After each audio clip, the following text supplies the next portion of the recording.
Hello girls, आज के video में आपका स्वागत है। आज हम मुद्रास्फीति का आखिरी टॉपिक कर रहे हैं और वो है मुद्रास्फीति को रोकने के उपाय। अभी तक हमने मुद्रास्फीति के बारे में डिस्कस किया, जिसके अंतर्गत हमने देखा कि मुद्रास्फीति वह परिस्थिति है जहां मुद्रा की मात्रा या मुद्रा का परिमाण अर्थव्यवस्था में बहुत अधिक है और वस्तुओं और सेवाओं की मात्रा कम है और वस्तुओं और सेवाओं की कीमतें बढ़ रही है, मुद्रा का मूल्य घट रहा है। तो अब इसमें सबसे प्रॉब्लम वाली बात है कि महंगाई तेज़ी से बढ़ रही है और महंगाई को काबू में करने के लिए सरकार और रिज़र्व बैंक समय समय पर कदम उठाते हैं। तो ये कौन से तरीके हैं? ये मेनली मुख्यतः दो तरीके हैं, मौद्रिक नीति और राजकोषीय नीति। तो मौद्रिक नीति मतलब मुद्रा से संबंधित, साख से संबंधित जो नीति है वो कहलाती है मौद्रिक नीति और ये केंद्रीय बैंक और सरकार द्वारा बनाई जाती है। ये अर्थव्यवस्था में मुद्रा की मात्रा को और साख की मात्रा को नियंत्रित करती है। मुद्रास्फीति की परिस्थिति हो या अपस्फीति की परिस्थिति हो, उसमें मुद्रा की मात्रा, मुद्रा का परिमाण भी एक कारक है और मुद्रास्फीति को रोकने के लिए मौद्रिक नीति के 3 अलग अलग उपाय हैं जो हम और आगे पढ़ेंगे। उसके बाद आती है राजकोषीय नीति। राजकोषीय नीति वह नीति है जो सरकार के आय व्यय यानी कि सरकारी आय, सरकारी व्यय और करारोपण से संबंधित होती है। तो ये भी मुद्रा की मात्रा, मुद्रा के परिमाण को कंट्रोल करने में, वस्तुओं और सेवाओं के उत्पादन को कंट्रोल करने में महत्वपूर्ण योगदान देती है। तो मौद्रिक नीति के अंतर्गत आने वाले जो 3 उपाय है वो है बैंक दर नीति, नकद आरक्षित अनुपात और खुले बाजार की कार्यवाही।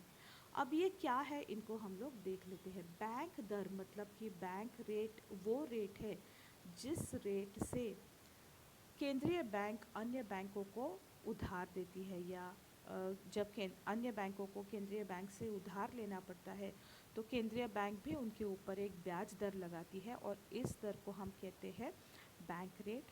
तो ये ब्याज दर अगर बढ़ जाता है, अगर केंद्रीय बैंक इस ब्याज दर को बढ़ा देती है तो बैंकों को लोन लेना महंगा हो जाता है और क्योंकि उनको लोन लेना महंगा हो रहा है, वो अपने ग्राहकों को भी लोन अधिक रेट से देगी। जब बैंक रेट बढ़ जाता है तो इसका इफ़ेक्ट आता है उस रेट पर जिस रेट से बैंक अपने ग्राहकों को लोन्स दे रही है। तो जब ये रेट बढ़ जाता है, जब लोन लेने के लिए अधिक ब्याज दर देना पड़ता है, तो लोगों की एक टेंडेंसी है कि वो लोन लेना पसंद नहीं करते हैं।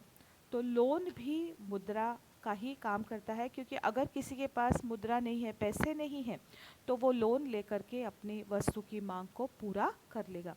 परंतु जब ये बैंक दर बढ़ जाता है, अन्य सभी बैंकों को केंद्रीय बैंक से लोन लेना महंगा हो जाता है, तो ये बढ़ा हुआ ब्याज दर वो अपने ग्राहकों पर भी लगाएगी और ग्राहकों पर को भी लोन लेना महंगा हो जाएगा। इसमें क्या लिखा है ये देखते हैं। यदि आरबीआई चाहता है कि बाज़ार में पैसे की आपूर्ति और तरलता बढ़े तो वो बैंक रेट को कम करेगी।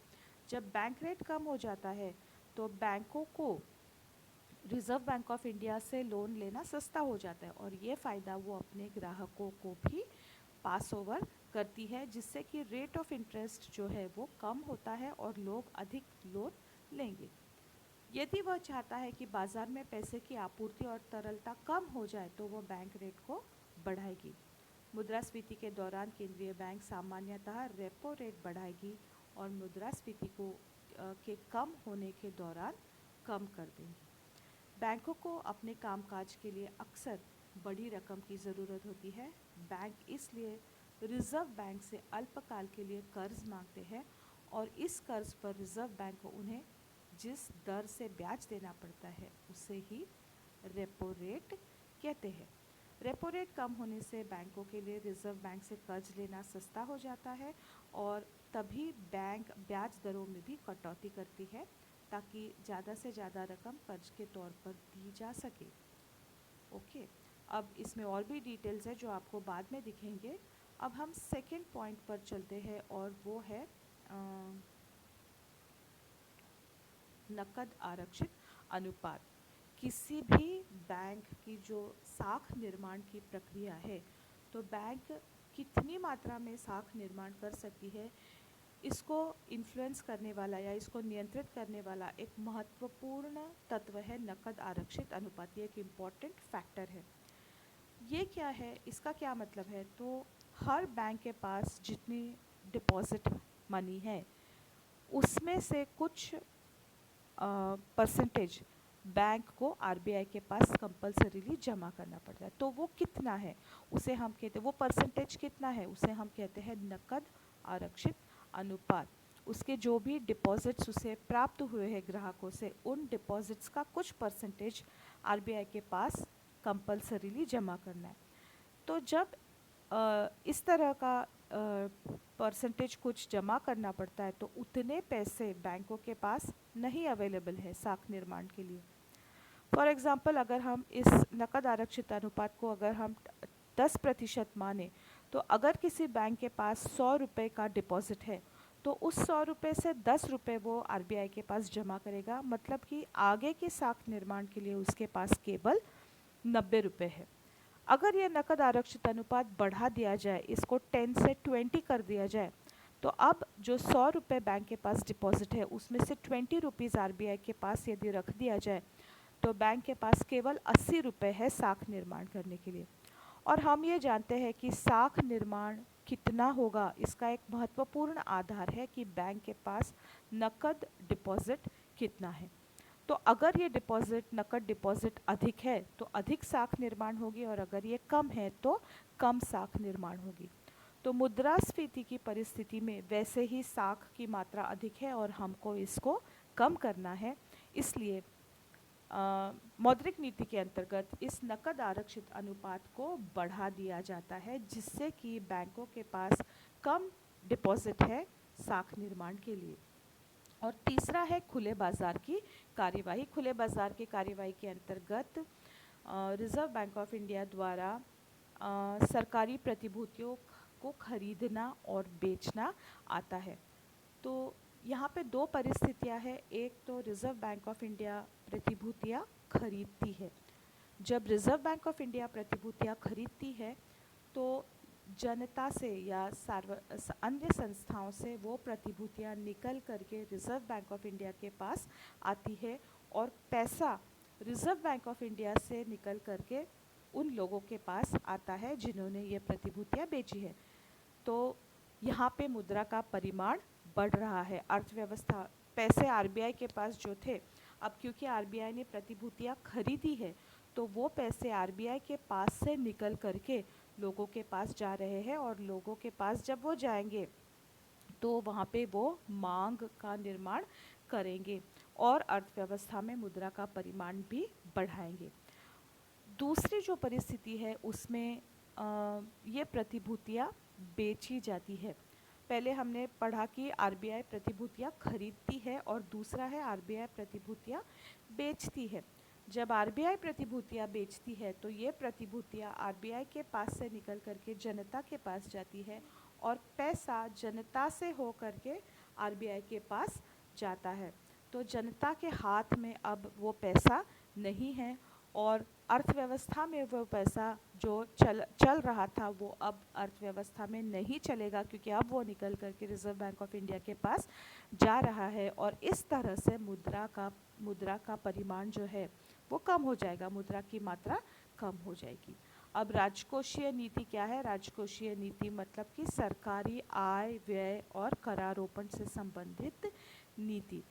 तो राजकोषीय नीति में क्या क्या शामिल है? राजकोषीय नीति में शामिल है कराधान। अब जब करों को बढ़ा दिया जाता है तो वस्तुएं महंगी हो जाती है, जब करों को घटा दिया जाता है तो वस्तुएं सस्ती हो जाती है। सरकारी खर्चा, कराधान पर नियंत्रण, सरकारी खर्चे पर नियंत्रण। सरकार जब खर्चा करती है तो सरकार खर्चा करती है मतलब सरकार क्या करेगी? उदाहरण के लिए यदि सरकार वाटर सप्लाई को एक्सटेंड करती है या चेंज करती है, इलेक्ट्रिसिटी डिस्ट्रीब्यूशन है तो ये पोल्स खड़े करना, वायर बिछाना, पानी के नल बिछाना, पाइपलाइन बिछाना, ये सारे सरकार के खर्चे हैं। तो सरकार किसी न किसी एजेंसी के थ्रू ये काम करवाएगी। जैसे कि अगर रोड बनाती है तो रोड बनाने के लिए पैसे देगी तो वो किसी कॉन्ट्रैक्टर को देगी, कॉन्ट्रैक्टर उस पैसे से लेबर को देगा वो पैसा, उसी पैसे से सीमेंट या मिट्टी या उसकी मशीनरी जो भी है, रेती है, गिट्टी है, मशीनरी है, ये सब खरीदेगा। तो इन सब एजेंसीज़ को पैसा प्राप्त होता है।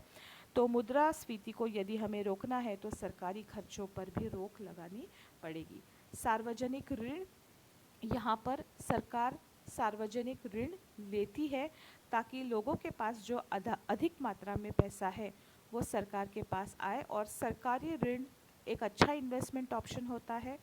ये सेफ़ होता है, इस पर रेट ऑफ इंटरेस्ट भी रीज़नेबल होता है, और अगर इस तरह के कोई बॉन्ड्स सरकार निकालती है तो लोग अवश्य इन बॉन्ड्स को खरीदते हैं।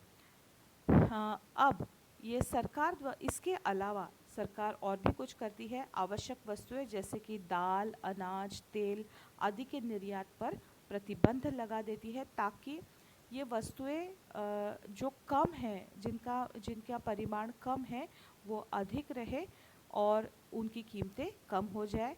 काला बाज़ारी पर रोक लगा दी जाती है जिससे कि वस्तुओं की मात्रा में बढ़ोतरी होती है। ये अवेलेबल होते हैं मार्केट में, और क्योंकि इनका सप्लाई बढ़ जाता है, डिमांड और सप्लाई इक्वलाइज होकर के प्राइसेस भी उनकी जो बढ़ी हुई है वो कम हो जाएगी। इस तरह से सरकार मौद्रिक नीति और राजकोषीय नीति को कॉम्बिनेशन में यूज़ करके मुद्रा के परिमाण को कंट्रोल में लाने की कोशिश करती है और मुद्रास्फीति को रोकने का या नियंत्रित करने का प्रयास करती है। इसके नीचे और भी कुछ है, ये सब हमने पढ़ लिया है। ठीक है, तो आज मेरी तरफ से इतना ही। Bye bye girls, have a nice day.